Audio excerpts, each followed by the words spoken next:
आम्ही लिंतेने करतो, नम्रतेने करतो, पण जर माझ्या उमेदवाराला जर कोणी चुकीच्या पद्धतीने खिंडीत आणून जर दादागिरी दहशत करायचा प्रयत्न केला ना, तर ही निलेश लंकेची गाठ आहे. हे पण तुम्हाला सांगतो. एका नेत्याचा पिये दारात जाऊन बसला आणि ते पोलिसाचा गन काढून हिंडतोय. गन का काय म्हणतात त्याला, तर पिस्टल का काय, आपल्याला तर काय माहित नाही. आपल्याला तर काय गरज नाही पडली मला हे गनधारी घेऊन हिंडायची. तो पिस्टल काढून हिंडत होता. अरे राम भाऊ आमचा जरी साधा दिसला, माझ्या सारखाच आहे ना, मी पण साधा आहे, पण आम्हाला हात पण जोडता येतात आणि भाया पण वर करतायत. हे पण तुम्हाला सांगतो. दादागिरी दहशत जर माझ्या कुठल्या उमेदवारा उदर केली ना, तर पहिला निलेश लंके बाहेर काढायला लावू नका. हे तुम्हाला सांगतो.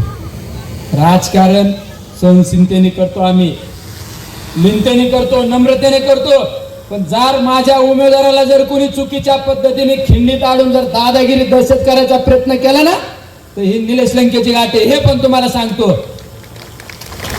ही दादागिरी घरी ठेवायची.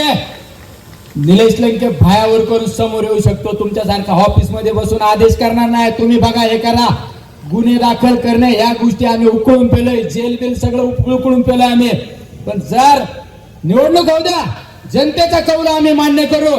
पण जर माझ्या कुठल्या उमेदवाराला कार्यकर्त्याला जर चुकीच्या पद्धतीने गुंड लोकांना जर पुढे घालून जर दहशत दादागिरी करणार असेल, तर ही माफ करणार नाही, सहन केली जाणार नाही. हे सुद्धा या ठिकाणी सांगतो. माझा एखादा उमेदवार एखाद्या दारात जातो, गुन्हेगार प्रवृत्तीच्या लोकांना मागे पाठवून सांगितलं, त्या ठिकाणी घोषणा दिली जाते, दादागिरी केली जाते. अरे दादागिरी करणं, गुंडगिरी करणं हे आम्हाला शिकू नका.